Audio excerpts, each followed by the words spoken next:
Hi, I really hope you enjoy this educational video. My name is Mark Byelich. I'm a certified financial planner, and my team and I focus on developing tax efficient or tax free retirement strategies for our clients. We also focus on investment strategies that allow folks to eliminate the worry and have the potential growth that you need in retirement.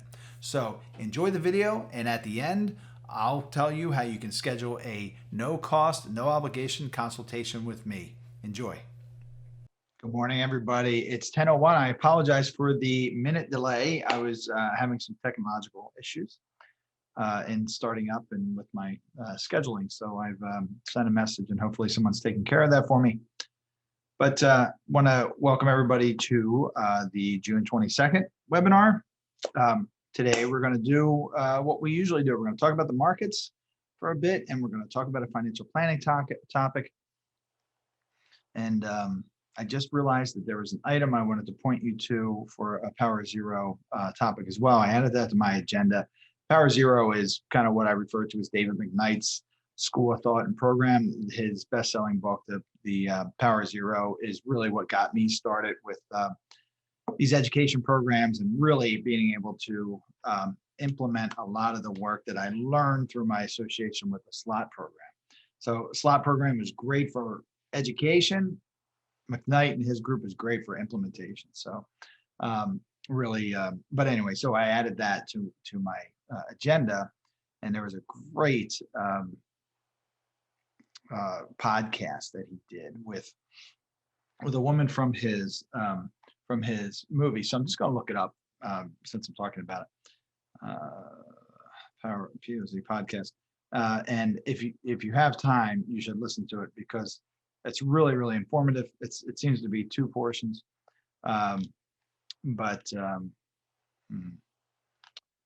I'll come back to you. I'll tell you what. I'll come back. I'll talk about that next week because I can't get the title on it. But if you listen to podcasts, sign up for David McKnight's Power Zero podcast because they're so helpful. I listen to them every week, and I apologize. I meant to write that down. Who the guest name is, and it's escaping me.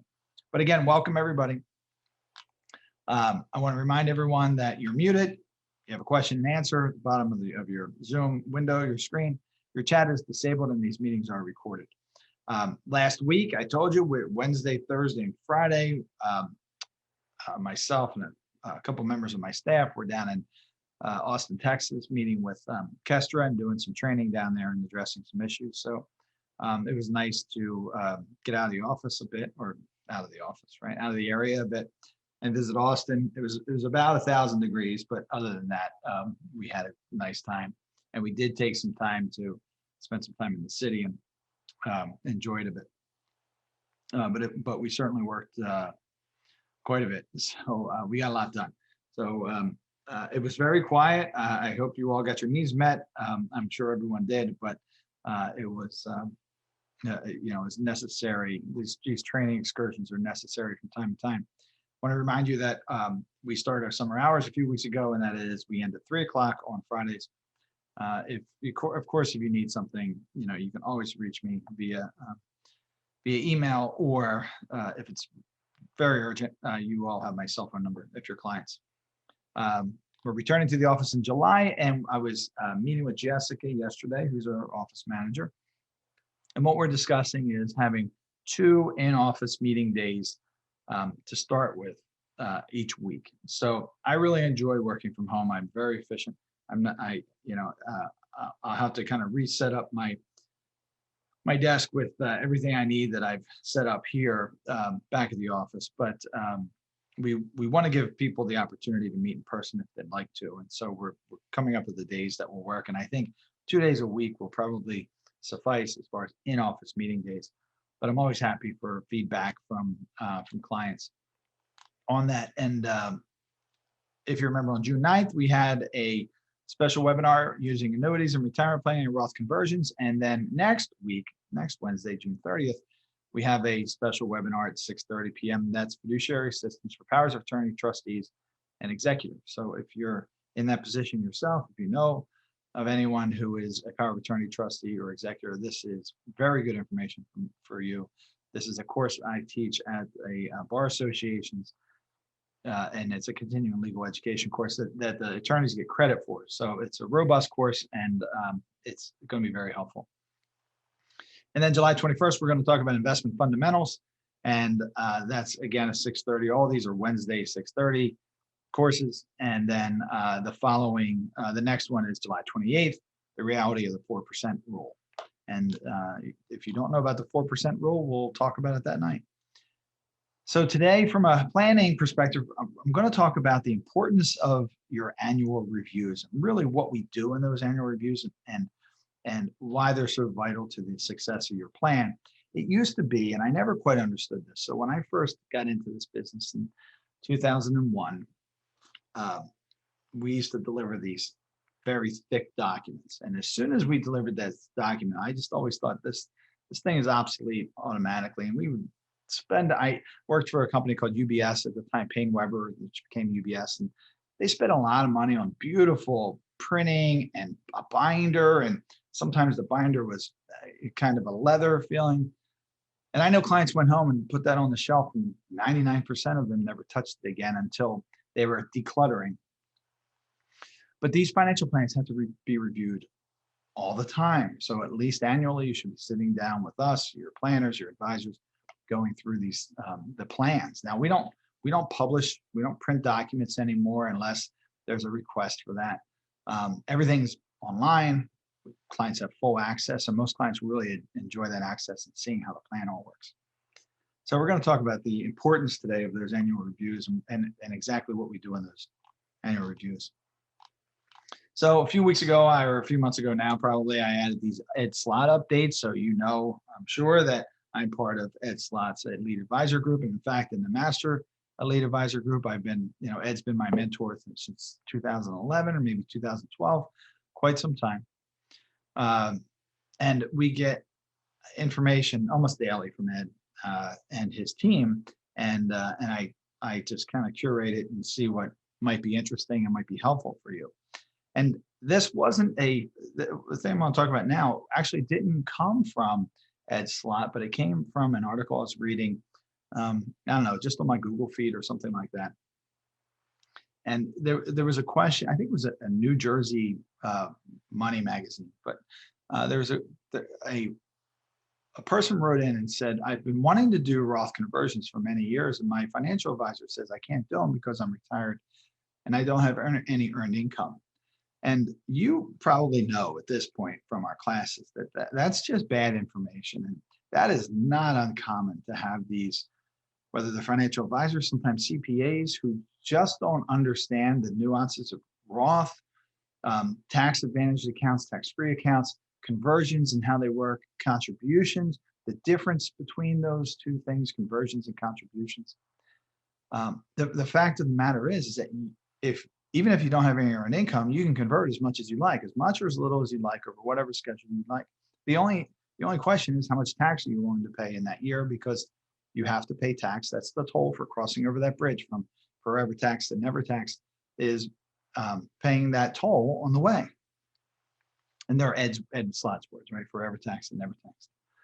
But this person, unfortunately, has been getting bad information for a few years now. It sounded like maybe many years.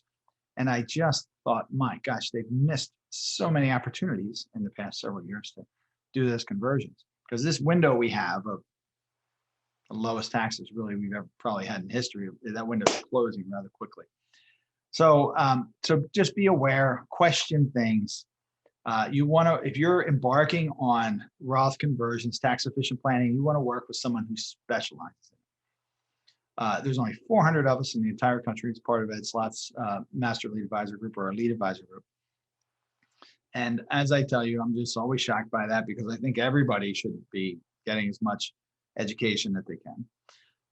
But if they're working with retirees or dealing with IRAs at all, and there just aren't enough people that are really paying attention to it. And a little bit of knowledge can be dangerous, but sometimes no knowledge is worse about it. And IRAs and retirement plans are also complex, because they follow different rules and people can get really jammed up.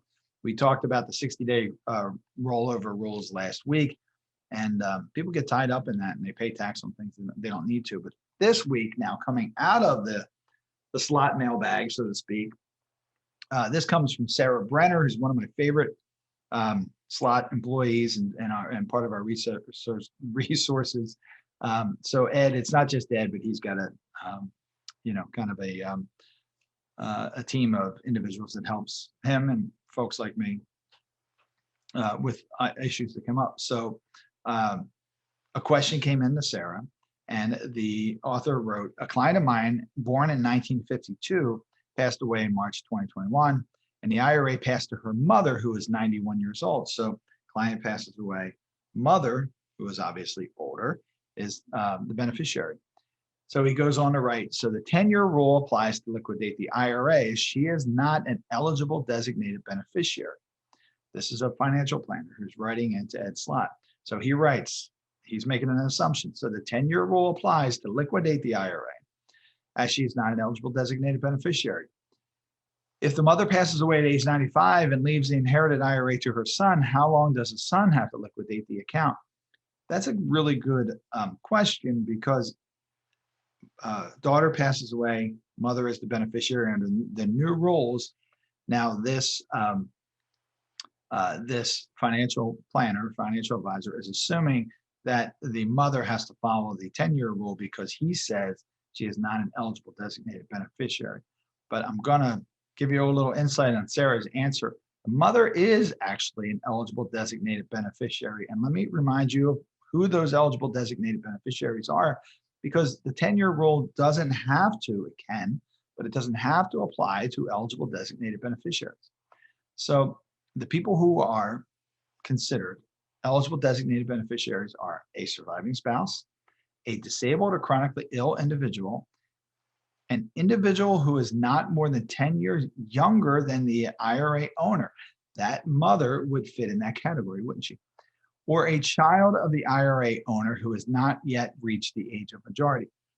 So the mother fits in that description, or fits the requirements of an eligible designated beneficiary.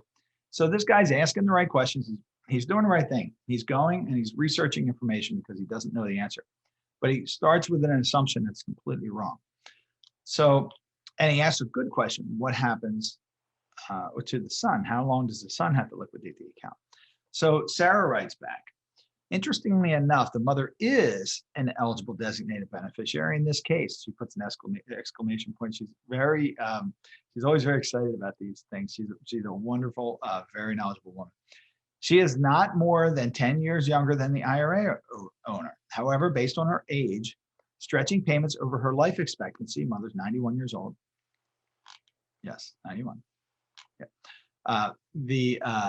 However, based on her age, stretching payments over her life expectancy will only allow for about 5 years of payments. If she should pass away, the son is the successor beneficiary of the eligible designated beneficiary, the mother, would then have 10 years to empty the account. So in this way, if she treated it as a regular stretch IRA based on life expectancy, she would have 5 years to draw down the funds, so less than 10. And then if she passed away in those 5 years, then the son would have 10 under the new rules under the Secure Act. An eligible designated beneficiary can also elect the 10-year rule, so it doesn't mean they can't when the IRA owner dies prior to their required beginning date. This could be another option for her. So if daughter is under age 72, then the mother could say, I'm going to take the 10-year option. We'll follow the 10-year rule. This could be another option for her. If she dies prior to the end of the 10-year period, her son as her successor beneficiary may distribute any remaining funds by the end of that same year. It's that same 10-year period. In this case, that would mean the inherited IRA must be distributed by December 31st, 2031. So a little complex, I know, but the moral of the story here is ask questions. Again, if you're inheriting an IRA, do nothing until you talk to somebody who's qualified, or somebody who at least is going to ask the right questions. Another option could be for the mother to disclaim the inheritance of the account, and it would automatically pass to the next beneficiary. So I'm not saying that's the right option, but that's another option. So Stephen was missing something, asked a good question, but was missing a vital, important part of that, and that is the mother is an eligible designated beneficiary. And in this case, she could take it over her lifetime or stretch it over 10 years, right? And actually not emptied it until the end of 10 years. So she could at 91 um, hold it until she was 101, and then it passes to the son, um, who would then have to distribute any remaining funds by the end of that same 10-year period. So the next question is, I'm a 43-year-old and would like to pull $12,000 out of my employer-sponsored 401k and roll it into a Roth IRA. First question is, can this be done? And if so, is there a penalty for doing it? Will I be taxed on the $12,000 if I roll it into a Roth? So a 43-year-old wants to take money out of his traditional 401k, roll it into a Roth IRA. And his name is Mark. The answer, Sarah answered him, is Mark. There are several issues here. First, in order to be eligible to convert funds from your 401k, you must be eligible to take a distribution. Based on your age, if you're still working for the employer, that may not be possible. Most employers, let me say, many employers now allow for what's called an in-service non-hardship distribution, which means if you hit a triggering event, you can roll over funds in your 401k to an IRA. Well, those triggering events are, separation from service, death, disability, age of attainment of age 59 and a half. So if Mark's still working for the company, he hasn't hit any of those, right? That we know of. He could be disabled. We don't know that. He certainly is still alive and he's not 59 and a half. And if he's still working there, he can't take the distribution. There may be one, or I may be missing one or two, but they're the most common. And I don't think if you are eligible to take a distribution, so let's say one of those fits, let's say he's disabled. If you're eligible to take a distribution, you can choose to do a Roth IRA conversion if the funds are eligible for rollover. So they roll it. I would recommend they roll to an IRA and then convert it to a Roth. If the funds are pre-taxed, they will be taxed when you convert. Directly rolled over to a Roth IRA, but there will not be a 10% penalty. There is never a 10% penalty in a distribution that is converted to a Roth IRA. Really good question, and as always, a great answer by Sarah.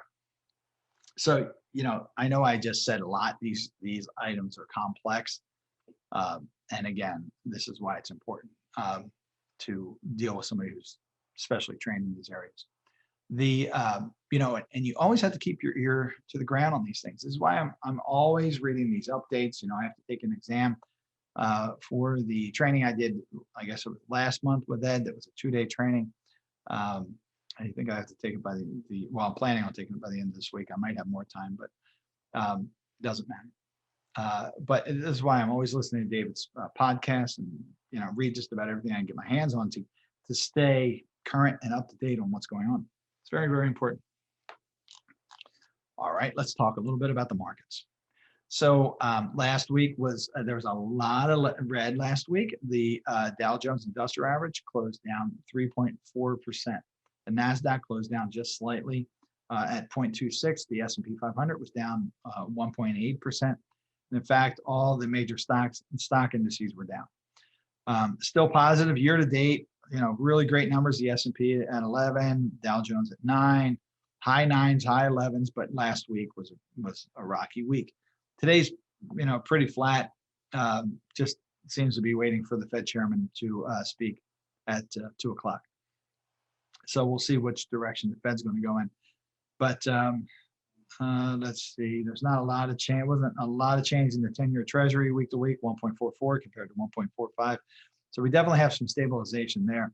But it was a rocky week for the markets. Big day yesterday, up 600 points. So like I've been saying all year long, expect a lot of volatility this year based mostly on the news.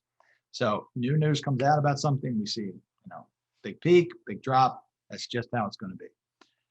Just keep tight with your investment strategy. Make sure you're allocated the way you should be. Make sure you're reviewing these allocations. We're going to talk more about that later.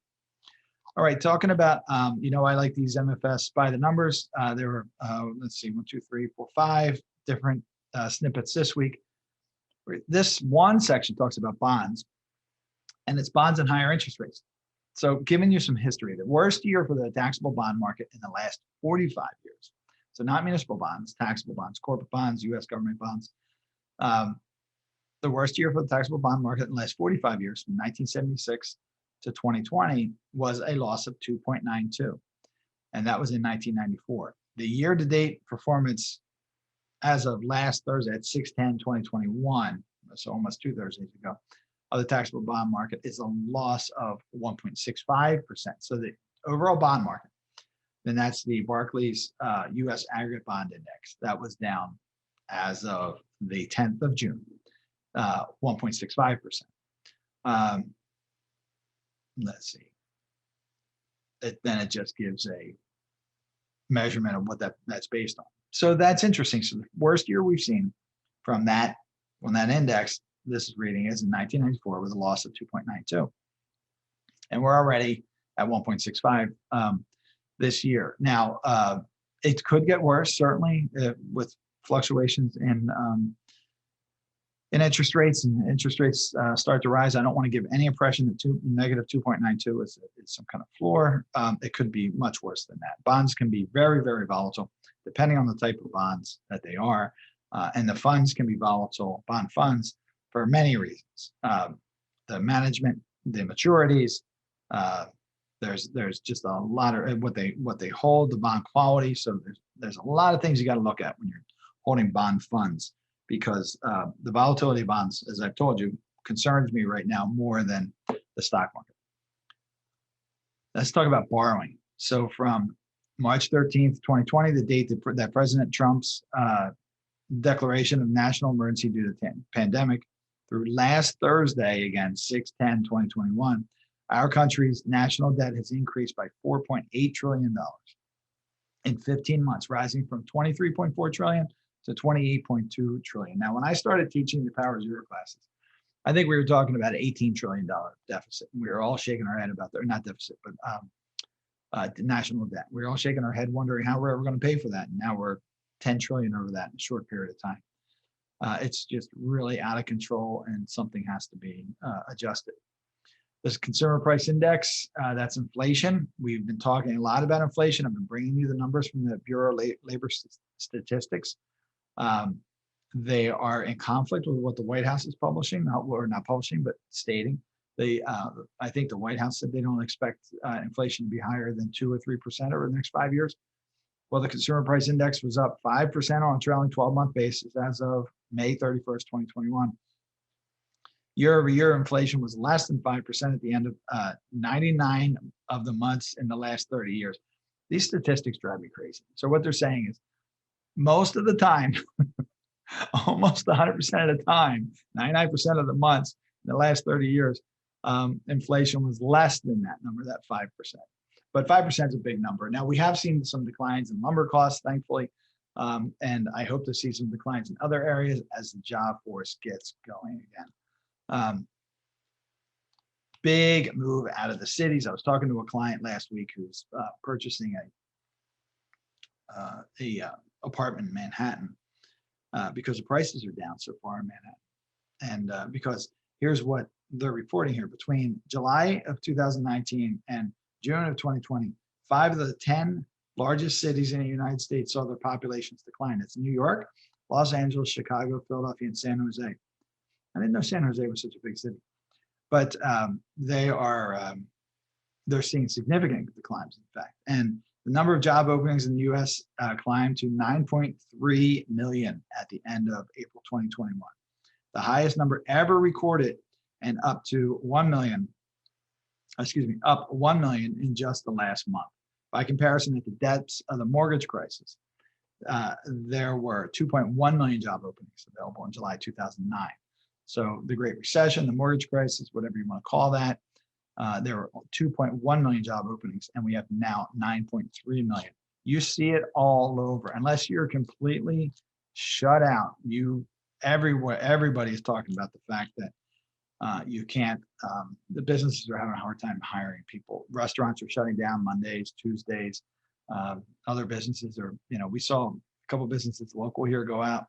We're still feeling these effects of COVID. Tax revenues have been higher than we expected for municipalities, but surprisingly, certainly in this area. But we're still seeing those effects. So let me find my menu. Okay, I don't see any questions. So I'm going to move on to the financial planning portion, and I'm going to talk about um, the financial planning process and the importance of reviewing your plan. So if we were in a live class, and I would towards the end, because I've been talking about it and talking about it, I would ask, how often should you review your plan? And there would be a chorus, hopefully, of once a year. And in fact, you should review your plan once a year. And we keep it on the calendar, and we make sure that clients have that review in place. And there's things that we want to do. So first of all, let me discuss our 8-week financial planning process. So this is something I put together over the years. When I remember when I started the CFP course, I was really excited about the things I was learning, and I met with a client, and I just dumped this all on her in one meeting. It was like a 2+ hour meeting, and she said, I can't take anymore. And I appreciated that feedback, and I took that and I made it a 6-month process. And there might have been some other iterations in between, but so one meeting was too short. 6 months was way too long because people lose or lost momentum. It's really important. People tend to put things off. Maybe not you, but people tend to put hard discussions off. And some people are analytical, they look at certain things, their spending. Some people don't look at their spending, they look at their investments, and some people do it all. But usually our job is to bring it all together and identify issues, of course, that you may not be aware of, but bring it all together and have a managed process for it to give you the best results possible. So what I determined over the years is that 8 weeks, so 2 months, seems to be a nice time, because what it does is it gives us 4 meetings scheduled. So ideally, we meet every 2 weeks over those 8 weeks, and we keep the momentum going. And then in between, you have a week to kind of get the information together that you need for us. Do some follow-up. There's almost always follow-up. My clients will tell you that there's always homework coming out of these things, and we try not to make it too difficult. And we have a tremendous amount of work on our end, so that also gives us the bandwidth to get with between meetings to get that done. So I'm going to share with you the process that's on the website. Whether you're not a client or you are, it's always good. I'm going to talk about review. It's always good to review this stuff. So let me share my screen. First, let me pull this down. All right. Well, I seem to have lost. There it is. All right. So raise your hand if you can see Attleboro Wealth Management, and I'm under financial planning for me. Thank you. So this is the financial planning page, and we talk about the code of ethics here. Very important. There's a link here to well, there's a couple things. There's a code of ethics and standards of conduct that comes right to. It should take us right to the CFP board. Yep, and it tells you what those standards and code of ethics are. I think that's obviously very important.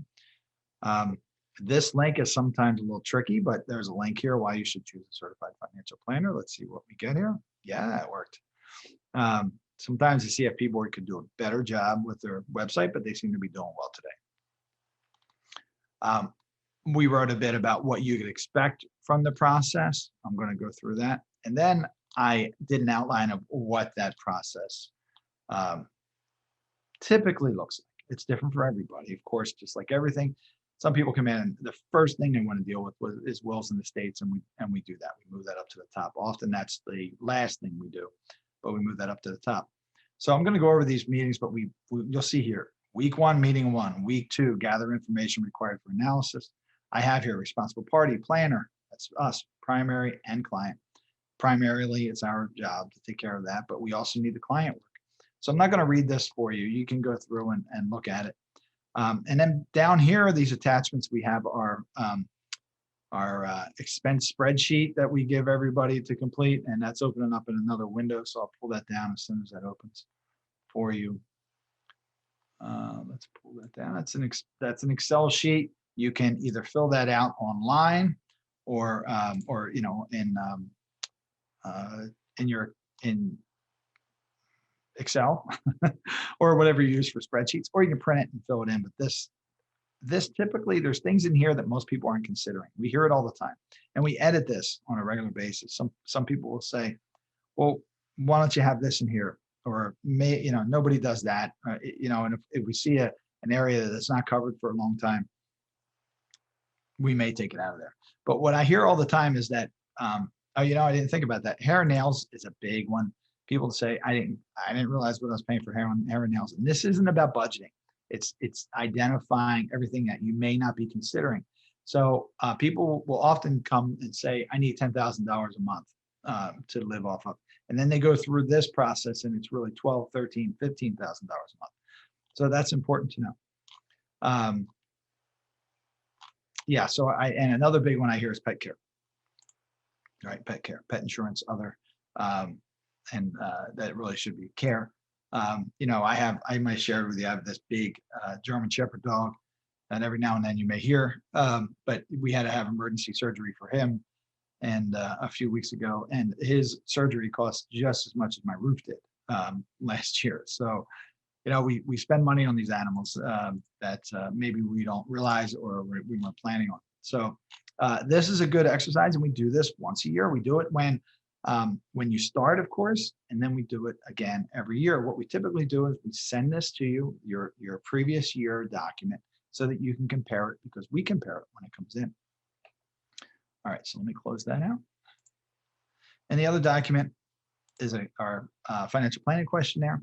So this should be a fillable PDF if you download it. This is really in depth. There are some things that might not apply to you, and some things that maybe I think we capture most things, but sometimes there's other things. But we also go through this every year. So what we typically do is we'll send you last year's questionnaire, and you just make changes or updates to the one we have. I'd love to have an online fillable document. I mean, this is a PDF, you can fill it. We just haven't found anything that works great yet. So, so knowing that's, and feel free to visit this website, right? This is our website, Out of Our Wealth. I just went here to services and I went into financial planning. And if you have any questions, let me know. If you have any input, I'd like to know that as well. So let's talk about review. I'm going to stop sharing for a second while I pull up my whiteboard. Oh, instead of sharing, I almost ended the meeting. All right. So now raise your hand again for me, please. If you see my whiteboard, it should say 8-week financial planning process. Okay, good. So thank you, everybody. So I am going to be looking down at the whiteboard. I laid this down so it's a little easier to write on. So this is what I just talked about. This is the 4 different meetings in 8 weeks. So we have a week in between each one. Week. I missed a week. No, I did that week. This and let me explain each one. So this established. So what do we do in that first meeting? Well, I really want the client to understand what our responsibilities are, the information that we need, what it really means to work with a financial planner, what our requirements are, how we're going to work with the client, and then also what information we're going to need from the client, because it has to be a two-way street. If we can't get the information, if you're not available, it's just not going to be an effective process for you. So we want to establish that relationship and also establish your goals, needs, and objectives. And we help identify those issues, right? So it's really important to have that conversation. It's just because, again, some people come in and they say, I need X number of dollars. Some people are very detailed and some people are not detailed at all. So to have this discussion about establish the relationship and establish the goals, needs, and issues. So I'll write that down, relationship. And of course, goals, needs, and issues. Now, it's so important because this is a big undertaking. You're committing 8 weeks to get this done. We're going to need a lot of information, and it's good to go back. It's good to identify just what everybody's doing and what we're trying to achieve. Now, in this time, we're going to ask for a lot of information, right? The expense spreadsheet I showed you and a questionnaire, and then we also do a risk profile for your investments. So we spend a lot of time, and you're going to get this information to us, and we evaluate it, and we take that information and put it into our financial planning platform. Then we have this review meeting. We need to understand that we need to have a common understanding. So a typical conversation is, well, you say here that you spend $5,000 a month in credit cards, for example, but then you also have $100 for cable. You have 100. Is that all included in the credit card, or is that separate? It's very common that people pay their bills with credit card.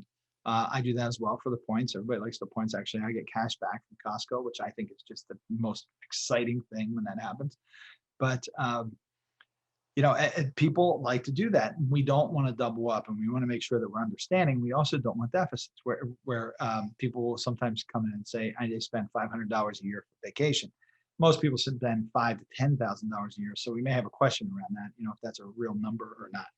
So it's really important to have this review meeting. And that is your financial planning document reviews, and identify what we're still missing, if we're missing anything, and that we have this common understanding, because it's, other than that, we're just making assumptions, and we don't want to make assumptions. We really shouldn't. I have this I have this conversation from time to time with Emily in my office, because Emily's very detail oriented. She's very analytical, and she does a wonderful job. And she sometimes does what we do earlier on in our career, and try to anticipate every question. And there's nothing wrong with that. I mean, that's a really great sign. But I often say to her, we don't want to make assumptions, right, about what the client needs. Contact the client, and let's get the answer to it, because it's really important to have that common understanding during this review meeting. Then we're going to have a week. Then we're going to have clarity, and we're going to have changes. We may need additional information from you. So we're going to have that week, and then we have this solutions meeting. This is a big meeting, and this is all our information. This is where we talk about what your investments should look like.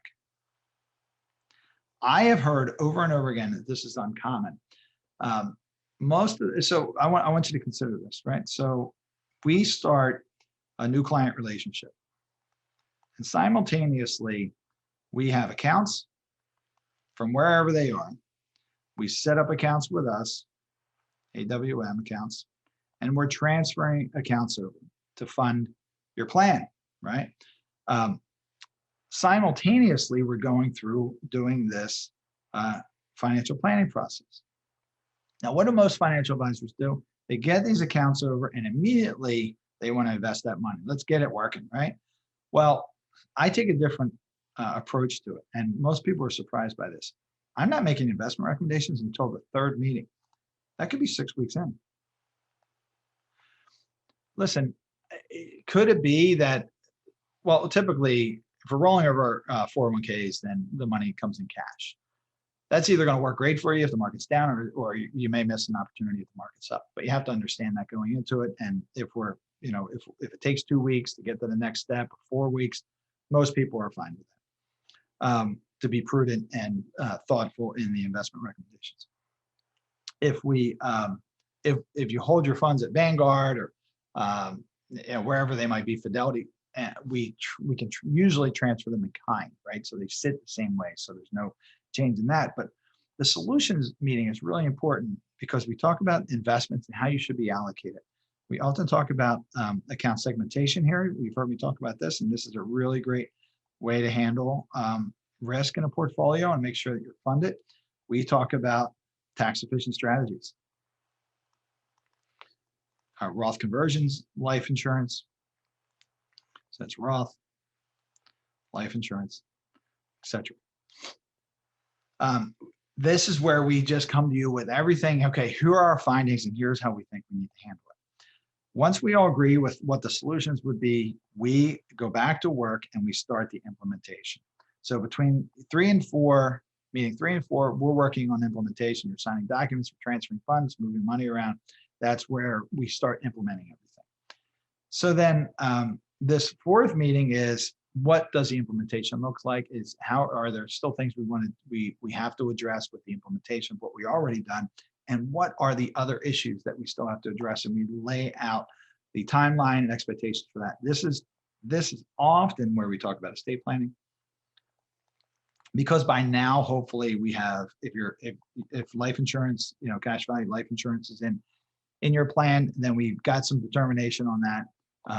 And that helps with the estate planning side of it. And most of the time you've hopefully engaged an attorney if you need to, and we can have some discussion around that. But there may be many other issues. Now, understanding that, and then the last bit, of course, is monitor, right? After we wrap that all up, and it really kind of should be circular, then we monitor it. So we meet with clients periodically throughout the year. You can see we've got 4 meetings already, and then we do review meetings along the way. And then let's just say we wrap this up in 6/22/2021, right? Where we passed step number 4. We've taken care of any other issues, and now we're in the monitor stage. Well, around this, I just moved that whole block. I love the way that does that. So now around this time, let's just say 6/1/2022, you're going to get notification from us that it's time to do the financial planning again. And I'm just writing FP. I'm watching the clock, and I understand it's getting short on time. Now that 4-week process, that 4-meeting process, 8-week process, typically can be done in 2 meetings, as long as we have everything we need and as long as nothing significant has changed. But what do we do in this annual review? So you understand the baseline, right? The baseline that we just talked about up here. What do we do in this annual review? Well, we review not only your investment performance, we talk about that. We talk about any changes we need to make in the investments, but we review the plan. We review the plan and the strategies, because many times this is also about reminding you why we have this plan, why we're taking these steps, because I am keenly aware of the fact that we do things very, very differently. So most people come to us and they have concerns rolling into retirement. Am I going to be able to meet spend what I want to spend and fund what I want to spend and still have fun while I'm relatively young before, I need to worry about, medical costs and slowing down and all that stuff. And then we come in and we say, yes, but we want to take care of all those things, and we'll help you cover that. And then we're going to add some load to that. We're going to, if it fits in your plan and you qualify, you may be paying life insurance premiums. You may be paying your taxes early, which could be big numbers. And you're going to be doing this all hopefully, within a 5 or 10 year period. So we add to the load, and we show you, of course, how it's going to be beneficial to you and how you're going to fund it. And you're still going to be able to do everything that you need to do. That's why we're very choosy about the folks who we take on, because we want to make sure that we can be successful in this. But we want to remind you of why we're doing that, and remind you of the plan. Most importantly, remind you of the benefits. And again, just why we're doing it. We talk about funding, how we're paying for things. It's always a big question. Mark, I understand I told you I need $10,000 a month. You added on a few $1,000s extra. Where's it coming from? How are we funding that? We talk about how we're doing that. So big deal is reminding, because this is a multi-year plan. Listen, folks, I've got people who are still clients that I started working with in 2001. This is a long time relationship typically, and it's really important to understand why you're doing the things that you're doing. Of course, we address plan updates and changes. I may have recommendations. We may have recommendations for you. You may have changes that need to be done. New family members, less family members, relocating, health issues. Buying an RV. I'm just thinking of things that have recently happened. So plan updates and changes. Of course, they have to be reviewed, stress test, figured out how they're going to be funded. Very, very rarely do we say, geez, that's not going to work. We take it as, how can we make this work? Now, it can't be ridiculous, right? But and then of course we talk about how we're going to implement any plan changes throughout the rest of the year. Implementation going forward. This is a living, breathing process. That's why these paper documents, a couple hundred pages that were bound in leather and stuck on a shelf, are just really just an expensive, in my opinion, useless paperweight that just sits on your shelf, takes up room, and eventually you're going to get rid of. And of course, monitoring it. We've got great tools for monitoring. So we monitor on a regular basis. Most people use their online resources, and they help us with that. So it's important, I think, that you could see to go through and, and when we're going through plan updates, implementation, we're working with touching base with your attorney, your CPA, especially with Roth conversions, tax efficient planning. We're doing this also on a regular basis.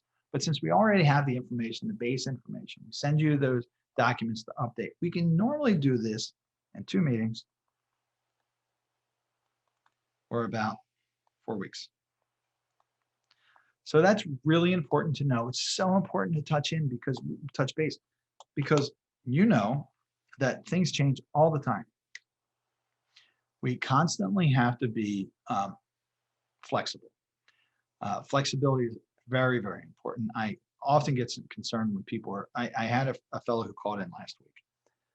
He's a retired CPA, and he's trying to figure out how to handle a difficult situation he has with his IRAs. He doesn't have much liquidity. And I had to tell him, we can't help you. We can't help you because there was really just little chance of success of his plan. And that's a terrible thing to say, because he's so tied up with investments, with non-liquid investments. So it's really, really important to be flexible. It's important to have this discussion once a year with us, with your planner. It's important that that person you're discussing with understands your plan and what you're trying to do, and is knowledgeable about the components. I go back to that financial advisor who didn't know that you don't need to have earned income for Roth conversions. We get to know and really like these folks that we work with, and sometimes it's hard to make a change. But you got to do what's best for you, and we have to do what's best for you, and you have to do what's best for you as well. So I hope that overview was helpful. We make sure, we like to make sure that we see everybody once a year, that we go through this. That's in addition to regular review meetings. That's why, when we were talking to Kestra last week, they were talking about a fella up in New England who buys other firms, and he's getting very, very large. And I said to the COO I've spoken to, I said, I have no desire to get that big, because I want to spend a lot of time with my clients. I want to have a much smaller client base, spend a lot of time with them, because each one is very important. And then this fellow believes that each one of his clients is important too, for sure. He just really doesn't have a desire to spend time doing financial planning work.